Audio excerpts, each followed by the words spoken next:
Witajcie w chińskim ekonomicznym przeglądzie z Łukaszem Kobierskim. W dzisiejszym odcinku rynek nieruchomości w Chinach. Chiński Bank Centralny ogłosił zwiększenie rezerw złota. Chiny ogłosiły badania na temat zalewania ich rynku przez europejskich producentów napojów wyskokowych. Stany Zjednoczone i chińscy przedstawiciele wojskowi odbyli swoje pierwsze formalne rozmowy. Zapraszamy.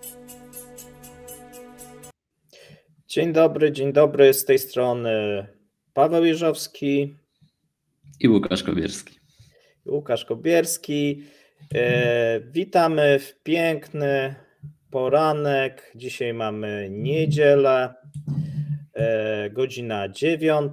Jak wy to oglądacie, my nagraliśmy troszeczkę wcześniej ten materiał. Natomiast dosyć ciekawe dzisiaj informacje. Zanim do nich przejdziemy, duże podziękowania dla osób, które komentują, lajkują, wspierają, subskrybują. Zachęcamy tutaj do wspierania takich formatów jak ten, jak i również innych naszych formatów. Jest taka możliwość na Patronite czy na YouTubie. Jeżeli też chcecie napisać jakiś komentarz, zadać pytanie, możecie to zrobić pod filmem. Na końcu będzie odpowiedź na jakieś pytania, tak Łukaszu, z tego co widziałem. Natomiast my zaczynamy od tematu bardzo ciekawego, mi gdzieś bliskiego, czyli bańki spekulacyjnej. Co się dzieje na rynku nieruchomości? Sporo się dzieje, takie może małe najpierw podsumowanie roku 2023, jeśli chodzi o rynek nieruchomości.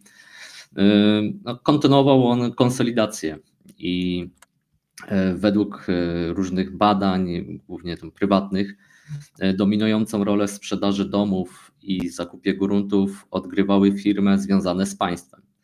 I 6 największych sprzedawców domów w zeszłym roku to wszystkie to są firmy państwowe lub wspierane przez państwo. Takie jak Poly Development, China Vanke, China Overseas Land and Investment na czele. I według firmy badawczej rynku nieruchomości China Index Academy, to są informacje. I największy prywatny deweloper chiński to był Country Garden. No i on nie wypłacił obligacji w wysokości 11 miliardów dolarów w październiku. Spadł na 7. pozycję z pierwszego miejsca w 2022 roku, gdy jego sprzedaż spadła o 53% do 220 miliardów juanów, czyli to jest jakieś 31 miliardów dolarów. I generalnie całkowita sprzedaż 100 największych deweloperów w Chinach spadła o około 17%. Do wyniku ponad 6 bilionów juanów, czyli 880 miliardów dolarów. To są dane za właśnie poprzedni rok. I generalnie te firmy z branży nieruchomości skupiły się na kontroli kosztów i stabilnym rozwoju zamiast agresywnego rozszerzenia działalności. Ale mam pytanie, czy to nie jest błąd, bo powiedzmy część jak gdyby osób interesuje się oczywiście Chinami i wie dokładnie ile mieszkania kosztują, natomiast jakbyś powiedział, ktoś by chciał zakupić sobie w Pekinie czy w Szanghaju jakieś małe mieszkanko, to z jakimi cenami za metr kwadratowy musiałby się mierzyć? Oczywiście to wszystko jest zależne od lokalizacji. Ale gdybyśmy spojrzeli na średnie ceny, tak, no to średnia cena mieszkania, znaczy metra kwadratowego w Szanghaju to jest około 62 000 juanów. Czyli to, żeby to przeliczyć na nasze, to 1 juan to jest gdzieś 55 groszy. To można po prostu na pół podzielić, będzie mniej więcej podobna cena. Czyli 1 metr kosztuje w Szanghaju 35 tysięcy około złotych, a oczywiście gdybyśmy chcieli takie mieszkanie mieć w centrum, to zazwyczaj razy 2 albo razy 3 tą średnią trzeba liczyć. Podobnie jest w Pekinie, cena jest podobna, czy w Shenzhen, no to są 3 takie miasta, które są najdroższe. Czyli taka kawalerka w centrum powiedzmy Pekinu nie wiem, tam bo oni też mają takie dosyć małe te kawalerki, tak? Te mieszkania, z tego co ja kojarzę. Kawalerki tak, ale ogólnie mieszkania chińskie są raczej większe Mhm. niż takie typowe w Polsce, chociaż tam jest ciekawa metoda liczenia metrów kwadratowych, bo oprócz tego, bo u nas liczy się metr kwadratowy od tego, czyli tak jak ktoś kupuje 60 metrów, to jest 60 metrów, tak? A tam na przykład podają, że jest, nie wiem, 130 metrów kwadratowych, ale do tego wliczają części wspólne, czyli klatkę schodową, jakieś inne części i wychodzi z tego, że tak z 20% może być mniej. Tak, ale procentowo doliczają, tak też, żeby było jasne. Tak, nie tak, tak, że oczywiście. każdy ma doliczone część wspólną. No tak, jeszcze warto myślę dodać, że patrzymy na takie ceny, tak, że 30 parę tysięcy za metr kwadratowych, kiedy średnia krajowa to jest 15 tysięcy juanów, tak, czyli jakieś tam ponad 8 tysięcy złotych. Także osiągnięcie i zakup mieszkania jest wyzwaniem i często całe rodziny, czy cała rodzina, szczególnie tutaj jest po stronie mężczyzny ważna kwestia, żeby mieć to mieszkanie, bo często kobiety patrzą na to, czy ten ich przyszły małżonek będzie miał takie mieszkanie, czy ma w ogóle mieszkanie i od tego też decydowane jest później, czy związek małżeński będzie miał miejsce. Więc rodzinie zależy też, rodzina też składa się na takie mieszkanie często. A z tego co kojarzę, mamy taką demograficzną nierównowagę pomiędzy mężczyznami i kobietami. No i tu wchodzimy w taki chyba socjologiczny, ale on jest, myślę, że istotny, czyli mężczyzna, który nie posiada mieszkania, ani perspektyw na posiadanie mieszkania, może mieć problemy, jeżeli chodzi o założenie rodziny. Zdecydowanie tak i jest to bolączka młodych mężczyzn, Chińczyków, że po prostu nie mają szans na to, żeby wyjść, żeby znaleźć jakąś kobietę, dlatego że po prostu tak kulturowo i zwyczajowo przyjęto, że on powinien mieć to mieszkanie. A poza tym rodzina przyszłej małżonki też by patrzyła krzywo na takiego kandydata. A że mężczyzn mamy więcej, no to problem urasta do problemu, można powiedzieć, ogólnokrajowego. Natomiast z tego co rozumiem, no to takie mieszkanie w centrum, w Pekinie, w Szanghaju 100 tysięcy za metr, tak. Spokojnie. Trzeba na polskie. Tak, na polskie. Tak, 100 tysięcy złotych za metr, a więc jeżeli ktoś narzeka na wysokie ceny w naszych miastach, a zauważcie, że tutaj średnia ta zarobków i nawet mediana aż tak mocno się nie różnią od polskiej, no są oczywiście różnice, natomiast ceny mieszkań można powiedzieć wielokrotnie wyższe niż nawet w Europie, tak, jeżeli byśmy popatrzyli też na inne kraje. I czy to nie rodzi takiej pokusy, bo te ceny utrzymują się od wielu lat, i czy nie rodzi pokusy, żeby te ceny zaczęły spadać? Jak to obecnie wygląda? Według najnowszych badań China Real Estate Index Research Institute, takiej chińskiej miejsca badań, tak chińskiego powiedzmy, firmy, która się tym zajmuje, to ceny zmalały, tak, ale jak zaraz usłyszycie, nie za wiele zmalały, bo tylko o 0,10%, tak, czyli niewiele. A jakby w kontekście rocznym, no to tam tylko 0,34, tak, bo to badanie jest na podstawie 100 największych miast, można powiedzieć. Także nie ma wielkich zmian, chociaż jak śledziłem przez ostatni rok ceny mieszkań w Chinach, to tam widziałem takie raczej i 5% zdarzało się, tak. I 10 to raczej rzadko kiedy, tak, ale spadek mieszkań, ale wciąż te mieszkania były bardzo drogie. No a oczywiście te lokalizacje typu Pekin, Szanghaj, właśnie Shenzhen, to one cały czas idą w górę, dlatego że jest duży popyt na te mieszkania. Każdy chce mieszkać w takiej aglomeracji, a dodatkowo to jest też związane z systemem rejestracji tych obywateli w miastach, systemem HUKO, bo żeby mieć HUKO danego miasta, no to musisz mieć tam swoją nieruchomość. Więc jeśli nie masz nieruchomości, to jakby nie jesteś zarejestrowany w tym mieście, więc nie możesz korzystać z różnych tam benefitów. Jeśli będziesz miał dziecko, to dziecko nie pójdzie do publicznej szkoły, tylko będzie musiało iść do prywatnej, więc są to dodatkowe koszty. Czyli jeżeli dobrze rozumiem, jeżeli na przykład ja przyjechałem, jestem biedny ze wsi i przyjechałem pracować do tego miasta, nie stać mnie na zakup nieruchomości, ledwo stać mnie w kilka osób, co często też jest standardem, na wynajmowanie, to na rodzinę małe szanse, no ale jeżeli bym taką rodzinę jakoś założył, no to przedszkole, szkoła, rozumiem tutaj, jeżeli tylko wynajmuję, to nie mam takiej możliwości, jak to jest, jak wynajmuję.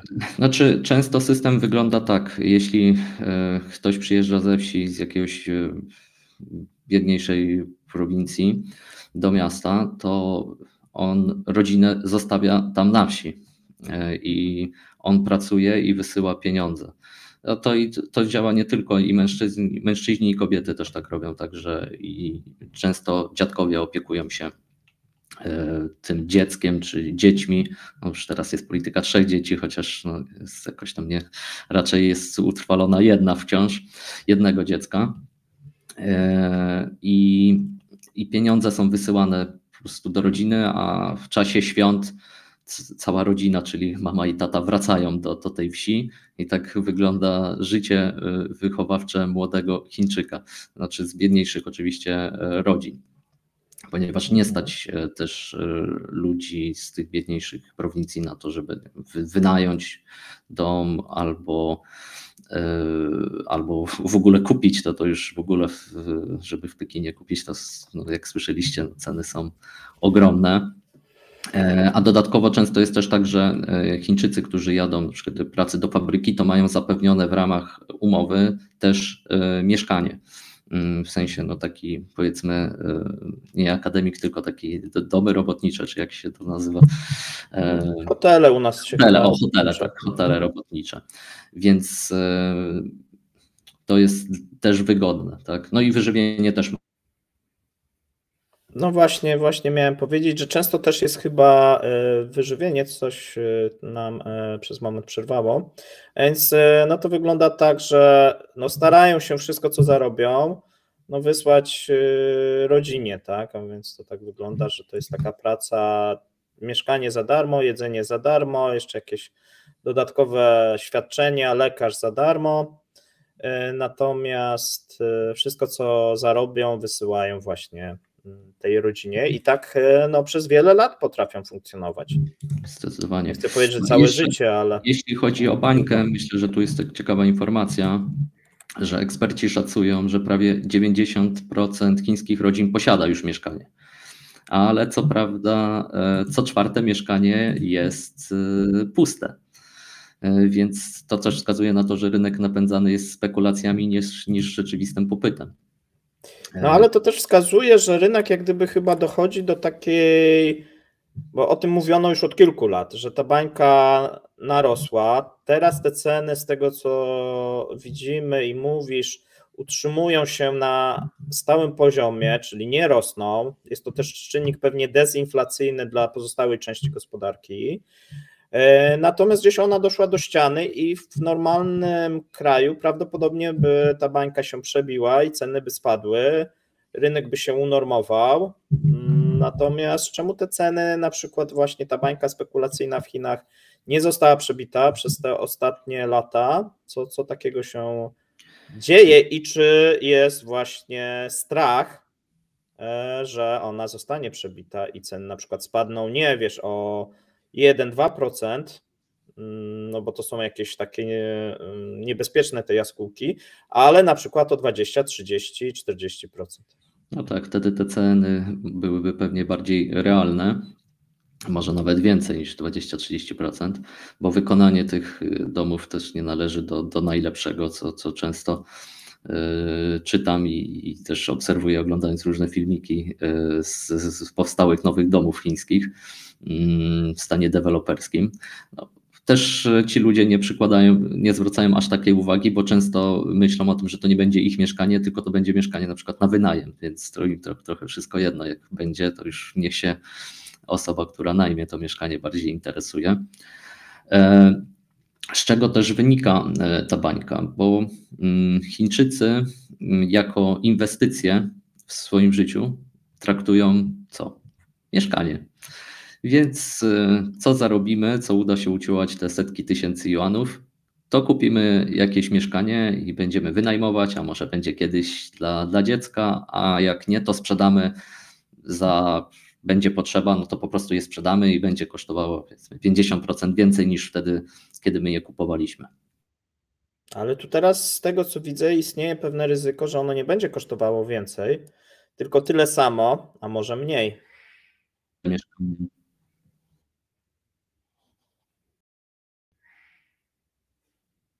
No wiesz co, ja cię teraz nie słyszę. Jakbyś mógł powtórzyć? Ciekawe od kiedy, ale... Tak. Może ja powtórzę pytanie, czy usłyszałeś? Nie, chyba nie. Dobra. Moje pytanie było takie, no do tej pory tak było, te mieszkania rosły, natomiast ostatnie lata pokazują, że te mieszkania przestały rosnąć, no zaczynają nawet delikatnie spadać. Czy nie istnieje właśnie taki strach, że to nie jest do końca przy tych cenach bardzo wysokich trafna inwestycja? Bo rozumiem, że cały czas są chętni, chociaż no patrząc, powiedziałeś, że 17% spadku, to też pokazuje, że no tutaj mamy taki niebezpieczny trend. Myślę, że jeszcze mimo wszystko dalej będzie kontynuowane te zakupy, bo bierze się z tego, że Chińczycy jako model inwestycyjny traktują mieszkanie. Tak? Kupimy mieszkanie i mamy nadzieję, że ono za kilkanaście lat będzie droższe, bo przez ostatnie lata tak było, faktycznie. I trudno też zmienić te nawyki, kiedy właśnie też to z tego modelu i społecznego wynika, że mężczyzna potrzebuje mieszkania, no więc rodzina kupuje mieszkanie, to będzie dla syna, albo będzie dla córki, albo będzie na wynajem, albo właśnie będzie na sprzedaż i będziemy z tego mieli pieniądze na starość. Oczywiście było ileś tam nietrafnych tych inwestycji Chińczyków, no ale w całej tej skali to jeszcze są sobie w stanie z tym poradzić. Problem jest zauważony przez Komunistyczną Partię Chin i oni próbowali różnych, bardziej pod kątem deweloperów troszkę powstrzymywać ich zapędy budowlane, bo oni już budowali gdzie się tylko dało, bo się sprzedawało, tak. Ale przy tym się też zadłużali bardzo i powiedzmy tak można już było kupować, ale podobnie jak w Polsce jest, że można było kupować tak zwaną dziurę w ziemi, czyli nie ma jeszcze tego budynku, ale już tam podpisujemy umowę i zaczynamy płacić za to mieszkanie, które powstanie. I w Chinach już doszło do takiego momentu, że tych dziur w ziemi było za dużo, albo jeśli już powstawały te budynki, okazało się, że no nie ma takiego zapotrzebowania. Tak znana zresztą taka metoda, znaczy nie metoda, tylko mówiło się o państwach duchach, czy coś w tym stylu, tak? Czyli w miastach, gdzie po prostu powstawały całe aglomeracje, a nikt tam nie mieszka, albo niewiele osób mieszka. Ale było takie zapotrzebowanie i nawet sprzedawały się te mieszkania. No i teraz stoją puste. No i pytanie, co dalej z nimi? Co na to osoby, które nabyły takie mieszkania? Rozumiem, że nie są też nawet wynajmowane, tak? Czyli tym osobom, które przyjeżdżają, tylko stoją puste, bo osoby czekają, aż będzie lepsza cena, no ale ta lepsza cena nie nadchodzi. No i teraz tak, jak duży jest rynek ten nieruchomości, segment nieruchomości, jeżeli chodzi o całą gospodarkę? Ile, nie wiem, produktu krajowego brutto wytwarza? Około 30%. To różne oczywiście są dane, ale powiedzmy... Tak, 25-30. Tak, około 30% PKB. I czy to nie jest jak gdyby, no bo pytanie jest, co na przykład by się stało? No mamy jedną firmę, która była potentatem, wcześniej była jeszcze jedna, która też wypadła, no ale powiedzmy, jeżeli popatrzymy na Gardenów, Spadli teraz na 7. miejsce, nie płacą któryś raz z rzędu nie spłacają swoich długów, swoich obligacji, no bo trzeba też powiedzieć, że każda z tych firm nie buduje za własne pieniądze, tylko za pieniądze pożyczone. No i oczywiście wypuszcza obligacje, różne inne formy, tak, tutaj kredytowania tych nieruchomości. Natomiast co się stanie, jeżeli taka firma by zbankrutowała? Czy ona może liczyć na pomoc rządu? I co by się wtedy stało na tym rynku? Różnie to bywa. Do tej pory tak naprawdę nie mamy odpowiedzi na to, bo wszyscy czekają na odpowiedź rządu, właśnie Komunistycznej Partii Chin, że oni pomogą, tak? Bo będą za duże problemy społeczne, bo przecież nie wybudowano domów tak, za 2 biliony juanów, tak? I co teraz, tak? To ludzie stracili oszczędności w takiej kwocie. I na razie nie widzę jakiejś takiej pomocy finansowej ze strony partii, tylko są pewne tworzone ułatwienia na to, żeby kupować więcej tych mieszkań. Więc jakby czyli idą żeby dalej. bańka była większa, tak? Tak. Mnie to troszkę zaskoczyło, bo w 2022 roku, 2020 roku podjęto próbę tego, żeby jednak ta bańka została zmniejszona. Tak, znaczy jeśli chodzi o te rządy lokalne, to był dla nich bardzo dobry biznes, jeśli chodzi o nieruchomości. No a dlaczego? Oni bardzo dużo zyskali pieniędzy na dzierżawie, bo dzierżawa zgodnie z prawem chińskim trwa 70 lat. Maksymalnie 70 lat można wydzierżawić ziemię, no i zostać za to pieniądze. No, jeszcze nie wiadomo, co będzie na przykład po tych 70 latach, bo jeszcze nie nastąpił ten moment w większości przypadków, więc to się dopiero okaże tam za paręnaście czy kilkadziesiąt lat, tak? Jaka będzie odpowiedź na to, ale to były ogromne pieniądze, bo na przykład jeśli spojrzymy na 2020 rok, to rządy lokalne zyskały ponad 8,5 biliona juanów. Za sam tylko ten rok. Wiesz co, Łukasz, strasznie mrozisz. Z tytułu dzierżawi osób wysiadlanych, bo czasami było na takich miejscach, gdzie były po prostu stare budynki, stare budownictwo, bardziej takie wioskowe powiedzmy, a w zamian za to zaczęto budować takie 40-piętrowe bloki. Zresztą byłem w listopadzie w Chinach, to napatrzyłem się na nich sporo. Robi to wrażenie, kiedy obok siebie stoi jeden po drugim 40-piętrowy, nie więcej, blok. To było dosyć interesujące. No, część owszem była pusta tam, gdzie jeździłem. To był też dobry model kariery urzędniczej, bo dzięki temu urzędnicy nie zarabiają aż tak dużo w Chinach. A wiadomo, można było po rozmowach z deweloperami trochę przytulić pieniędzy dla siebie. A inna rzecz, że kiedy miasto się rozbudowywało, to też do centrali można było się pochwalić, że u nas zobaczcie, jak miasto się rozwija, jak rośnie PKB i tak dalej. Chociaż tak zwane też się mówi często lanie betonu. I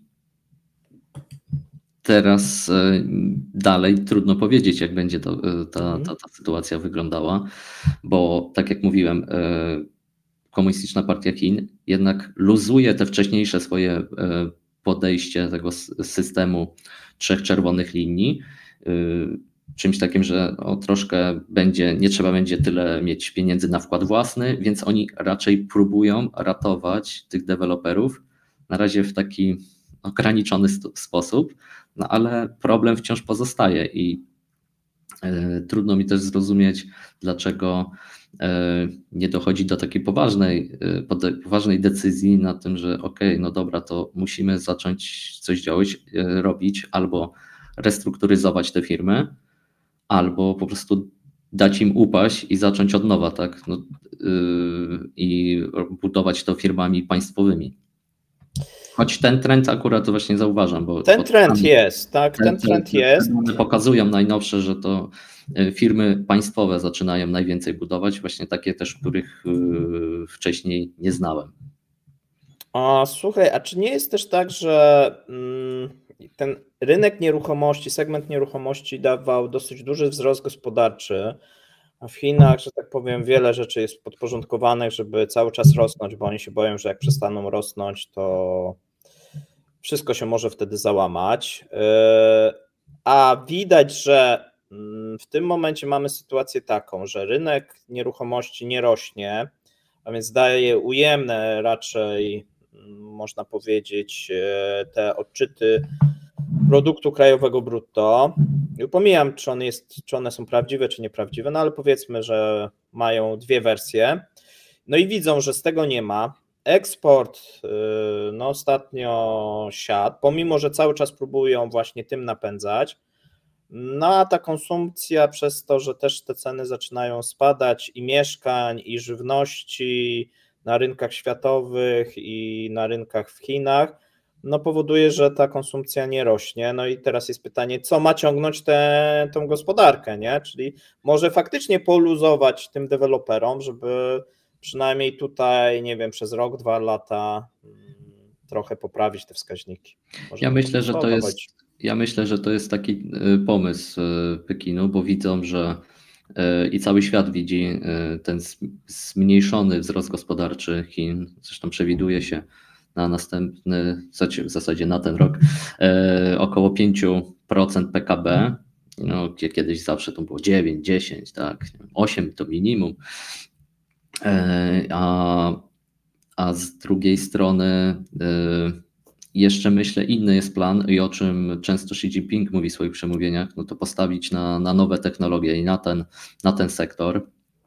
Może też kiedyś jakiś odcinek na ten temat nagramy, bo często to pada w przemówieniach Xi Jinpinga, że w tym sektorze musimy być liderem i to będzie naszą taką dźwignią do tego, żeby wyprowadzić naszą gospodarkę, może nie na prostą, ale żeby ona utrzymywała swoje wysokie tempo. Wiesz co, ale to fajnie brzmi, tylko żeby Chiny były liderem, to jeszcze potrzebują tutaj sporo czasu, a jest tu i teraz, tak, wiesz, i szczególnie jeżeli światowa gospodarka ma jakieś większe problemy, nawet widzimy to zawirowanie na Morzu Czerwonym, które powoduje utrudnienie w chińskim eksporcie, no mocno wpływa na chińskie wskaźniki. Jeszcze jeden wątek, jeśli chodzi o restrukturyzację tych firm deweloperskich, bo często te firmy deweloperskie, tak jak na przykład Evergrande, to one oprócz tego, że prowadziły biznesy związane z nieruchomościami, to one też prowadziły jakieś inne biznesy typu... Wszystko tam prawie. Tak, że fundusze emerytalne sprzedawali, co tam jeszcze było, wodę sprzedawali, jakąś butelkowaną, widziałem, i też zajęli się automotivem z samochodami elektrycznymi. Okej. Dobrze, już ponad pół godziny ten temat, myślę, że go w dużej części wyczerpaliśmy. Tak, jeśli będą pytania, to przejdźmy, słuchajcie, do złota. Złota, które też budzi dużo kontrowersji, bo chyba nikt nie wie do końca, ile Chiny mają złota. Chyba, że ty wiesz. No, różne dane są. Około, gdzieś się mówi, 2000 ton złota posiadają, ale coraz więcej. Jeszcze inne dane. Oni coraz więcej w zasadzie kupują, bo ja sobie spojrzałem też, jak to wyglądało w ostatnich latach. No to jakieś takie dane za 2006 rok pokazują, że oni mieli 500 000 ton, tak? A teraz mają, 500 ton, 500 ton, a teraz mają 2000 ton, więc całkiem nieźle im idzie. W tamtym roku w ogóle chyba byli największym nabywcą rok do roku, jeśli chodzi o złoto. Dlaczego o tym mówimy w ogóle? Bo właśnie zwiększono te rezerwy w poprzednim roku o 220 5 ton złota, no i są to największe zakupy od 2015 roku. Tu też jest, to może jeszcze powiedzmy w porównaniu, ile Polska ma, bo Polska jest w ogóle 22 miejsce na świecie, jeśli chodzi o rezerwy złota i my mamy 285 ton złota. Chiny są na 6. miejscu, jeśli chodzi o zasoby złota. Ale no, tu też mówimy mówi, że właśnie 2000. Oficjalnych danych, bo kiedyś zrobiliśmy z Darkiem takie informacje, no i tam wynika, że Chiny mają więcej niż Stany Zjednoczone tego złota i się do wielu rezerw nie przyznają, no ale to tak jak mówię. To bardzo ciekawe by było. No zresztą sami też częściowo tam wydobywają albo szukają inwestycji w Afryce, żeby podłączyć się pod ten temat kopalni złota. Generalnie te chińskie rekordowe zakupy złota przez Bank Centralny Chiński no, są napędzane przez chęć osłabienia zależności od dolara amerykańskiego jako waluty rezerwowej. Oni też to zobaczyli, że Waszyngton to wykorzystywał w sankcjach wobec Rosji. No i teraz tak, popatrzmy jeszcze tak, że zakupy złota przez te władze centralne Chin połączone ze słabnącym renminbi, czyli juanem, kłopotami na giełdzie, niestabilnym sektorem nieruchomości, no też zachęcają obywateli chińskich do tego, żeby lokować swoje oszczędności w złotym kruszcu. A Chińczycy bardziej wybierają biżuterię, czy takie złoto inwestycyjne? Jak to jest?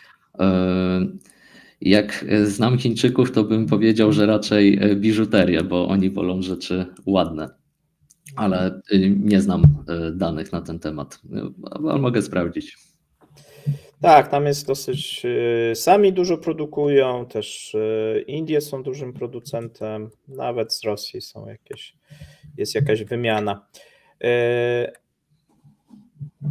Czy coś jeszcze, nie wiem, chciałeś dodać o tym złocie, czy też przechodzimy do następnego bardzo ciekawego tematu, który przygotowaliśmy? Możemy dalej przejść. Dobrze, to przejdźmy, słuchajcie, dalej. Mamy informacje, rozumiem, teraz na temat alkoholi. Tak, no, ta informacja z alkoholami to zwiąże się z pogorszeniem relacji Unia Europejska-Chiny, no bo Chiny ogłosiły takie badanie, czy testy będą robić sprawdzenie dotyczące rzekomego zalewania na ich rynku przez europejskich producentów napojów spirytusowych i stosowania dumpingu przez Unię Europejską czy producentów Unii Europejskiej na rynku chińskim właśnie w tym i na tym rynku. I wydaje się, że on jest głównie skierowany przeciwko sektorowi brandy we Francji. No i też odzwierciedla niezadowolenie Pekinu z asertywności Unii Europejskiej w relacjach handlowych, bo planowane jest dochodzenie w sprawie chińskich subsydiów rządowych dla producentów samochodów elektrycznych, które jest mocno właśnie popierane przez Emmanuela Macrona. Też się mówi o tym, że Xi Jinping ma w tym roku przyjechać do Francji. Mówi się, że to ma być na wiosnę. Na razie są to nieoficjalne te informacje, niepotwierdzone, ale coś w tym może być i zaczyna się, widzę, gra pomiędzy szerzej Unią Europejską, ale też Francją, a Chinami. Więc my tutaj będziemy wam sprawdzać, może będziemy narzucać cła na wasze samochody elektryczne chińskie, a to to uderzamy w wasz sektor brandy przykładowo,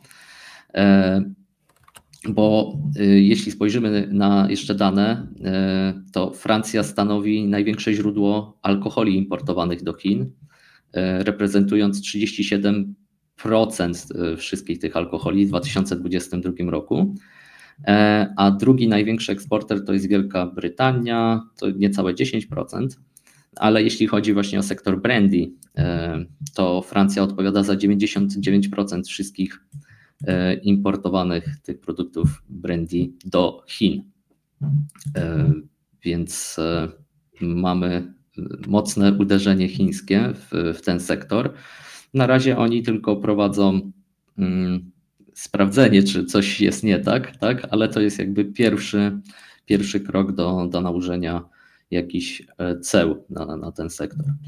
A jeszcze wyjaśnij tutaj widzom, jeżeli byśmy tak zapytali przeciętnego Chińczyka, to jakie są takie najpopularniejsze napoje alkoholowe w Chinach, co się pije? No oni bardzo lubią swoją tą wódkę baijiu, ale co najczęściej się wozi Chińczykom jako prezent, no to są wina. Oni to tak lubią, że na przykład ale wina oczywiście nie z Azji, tylko wina jakieś francuskie, włoskie, hiszpańskie. Tak. To zawsze dla nich jest bardzo dobry prezent, bo u nich to jest stosunkowo droższe. Zresztą jak chodziłem, tak sprawdzałem sobie w tych sklepach alkoholowych w Chinach, no to faktycznie te wina zagraniczne to były dosyć drogie. W porównaniu u nas to jest tanio bardzo, a jeśli jest się już we Włoszech czy Hiszpanii, to już w ogóle bardzo tanio kupić wino. Także powiedzmy dla klasy średniej, tak, no to taki alkohol z zagranicy typu właśnie wina najczęściej, no to jest fajna rzecz coś takiego dostać. Rozumiem, czyli to brandy też jest przez tą klasę średnią pewnie, skoro też wina, no to jest szansa, że brandy czy koniaki francuskie są tak, bo to jest też tak jako moda generalnie, żeby troszkę się być jak zachodni ludzie, powiedzmy. Oczywiście spróbować, się to zmienia, tak? Francuskiego smaku. Tak, że tutaj proszę tu z Francji i tak dalej, taka jakby egzotyka na poziomie. Tak, no bo pamiętajmy, że no dla nich Europa jest egzotyką, dla nas czasami Chiny mogą być, chociaż no już pewnie mniej tą egzotyką, no to tak. A dla biedniejszych wino ryżowe, które jest dosyć tanie akurat w Chinach. No, tak. No dobrze. To został nam chyba już ostatni temat. Został nam temat dotyczący Stanów Zjednoczonych i no kolejnej chyba już rozmowy, już teraz chyba bardziej jeszcze formalnej, wcześniej były takie bardziej chyba nieformalne te rozmowy, no a teraz już mamy te stosunki bardziej sformalizowane. Powiedz, co się udało, co ustalono. No, ostatnio doszło do rozmowy dwóch przedstawicieli wojskowych, oczywiście no, głównych dwóch, bo to zawsze są całe delegacje przedstawicieli. To były pierwsze formalne rozmowy od ponad 2 lat, no i jest to realizacja porozumienia zawartego przez prezydentów, przez Joe Bidena i przez Xi Jinpinga w listopadzie ubiegłego roku. Także było to ustalone przez prezydentów Joe Bidena i Xi Jinpinga w listopadzie ubiegłego roku, przynajmniej tak twierdzą komunikaty z obu państw. Dużo było sceptyków tego, że dojdzie dalej do tych rozmów, bo już na ten temat było mówione wcześniej, kilka miesięcy wcześniej i tych rozmów nie miało miejsca, ale to chyba było bardziej związane z tym, że były różne zmiany kadrowe w Ministerstwie Obrony Chin, więc bardziej się zastanawiali, co robić tam wewnątrz, niż zacząć rozmawiać na zewnątrz o przyszłości relacji. A o tych rozmowach, które teraz miały miejsce, to były prowadzone przez Michaela Chase'a, to jest zastępca asystenta sekretarza obrony do spraw polityki chińskiej i rozmawiał on z generałem Song Yan-chao. On jest zastępcą dyrektora Biura do Spraw Międzynarodowej Współpracy Wojskowej z Centralnej Komisji Wojskowej Chin. I oczywiście tu bez zaskoczeń, o czym rozmawiano i jaki był wydźwięk. Oczywiście tak, strona amerykańska mówiła o tym, że oni dalej będą pływać po Morzu Południowochińskim, bo to jest obszar, który każdy może pływać, to nie należy do żadnego państwa.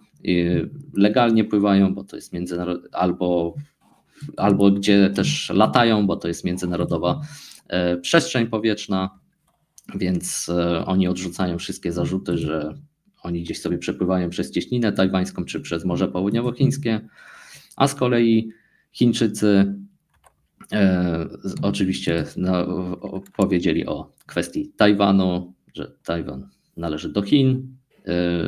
Prosili o to, znaczy może nawet nie prosili, ale powiedzieli wprost, że żeby nie finansować w żaden sposób militarnie, wojskowo Tajwanu, bo to będzie psuło dalsze relacje między Stanami i Chinami.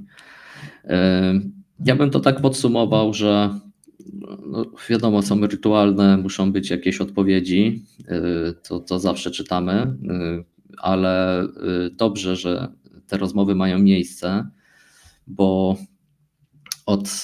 znaczy na takim poziomie to już 2 lata, ale w zasadzie tak od wizyty Pelosi to było dosyć nieprzyjemnie w tych relacjach, wizyty Pelosi na Tajwanie, dosyć nieprzyjemnie w relacjach amerykańsko-chińskich. No i gdyby doszło do jakiegoś incydentu na Morzu Południowochińskim czy Cieśninie Tajwańskiej, zderzenia okrętów, myśliwców, to trudno powiedzieć, jakby zareagowały obie strony, a może Chińczycy by wykorzystali tą szansę, że zobaczcie, nas to zaatakowali, no to my sobie jakąś wysepkę tajwańską przejmiemy w tym czasie, tak? No bo jakiś precedens powstał, tak? Więc dobrze, że te rozmowy na takim poziomie mają miejsce. Widziałem, że już kolejne są planowane, więc zawsze uważam, że taki dialog jest lepszy niż udawanie, że w ogóle nie ma problemu. Tak, bo każda strona może powiedzieć, co ma na myśli i mogą się w pewnym sensie też stonować pomiędzy sobą. Choć uważam, że jeśli chodzi o kwestię Tajwanu, no to ona jest kluczowa dla Stanów Zjednoczonych. No, niezatapialny lotniskowiec w tamtym regionie i to finansowanie będzie dalej miało miejsce, ale oczywiście bez jakichś tam większych posunięć typu sprzedaży myśliwców F-35, tak? No to teraz sobie tego nie wyobrażam, żeby zostały one sprzedane na Tajwan. Bardziej broń defensywna albo broń, która nie ma aż takiej potężnej siły rażenia, w sensie nie jest aż tak wysoko może technologiczna. Mhm. Dobrze, słuchaj, myślę, że ten temat też wykorzystaliśmy. Wiem, że przygotowałeś odpowiedzi na kilka pytań i wiem, że jednym z pierwszych pytań jest pytanie o jajka właśnie. Tak. Ile jajka kosztują w Chinach? Tak, na czacie pytaliście mnie, ile kosztują jajka. To zrozumiałem, że to właśnie z programów Pawła i Mateusza kwestii jajek w Rosji. Tak. Ja poprosiłem mojego kolegę Konrada, pozdrawiam, który mieszka w południowych Chinach, żeby sprawdził mi, ile kosztują te jajka, tak, żebyście mieli aktualną cenę jajek z tego tygodnia w Chinach. No i poszedł i nagrał mi się i mówi tak, 14,5 juana za 10 jajek, albo 21 juanów za 15 jajek. Czyli tak jak mówiłem, podzielcie sobie mniej więcej na pół, to wyjdzie tyle, ile to jest w złotówkach. Tak? Czyli tam 21 juanów to pewnie jakieś 11-12 zł. A za 15, tak? Za 15, tak. A za 10... I za 10 tam 7-8 zł wychodzi. Tak, 8 zł. Tak. 8 zł.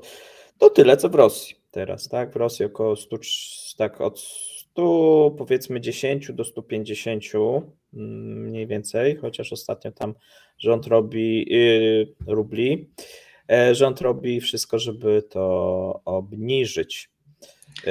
A więc no powoli te ceny jak gdyby faktycznie się zbliżają.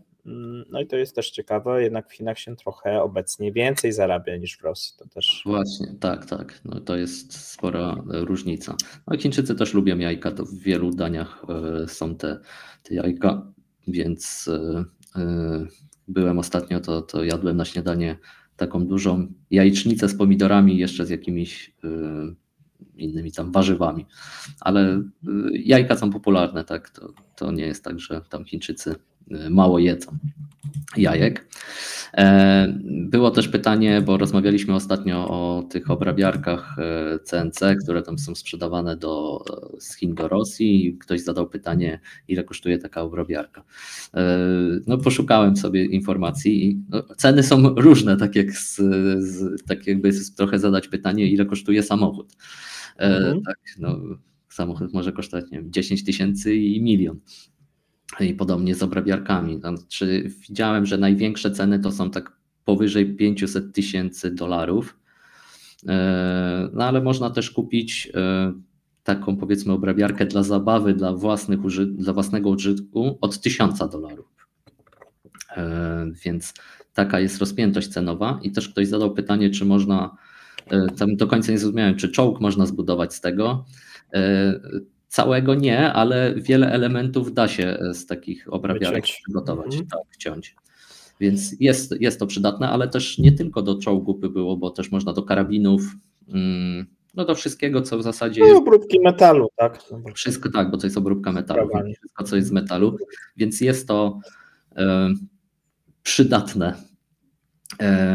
Jeśli jeszcze chodzi o pytania, to sporo było takich pytań, które mogą być takimi dużymi tematami, tak jak dzisiaj rozmawialiśmy o rynku nieruchomości, więc będą jakieś tematy aktualne, to będziemy wplatać te informacje jako takie główne wątki. No zobaczymy, coś za tydzień też przygotujemy ciekawego. Dobrze, Łukaszu, to w takim razie dziękuję, że miałem możliwość poprowadzenia z Tobą materiału. Dziękuję za udział. Dziękuję wszystkim, którzy komentują, lajkują, subskrybują i wspierają nasze materiały.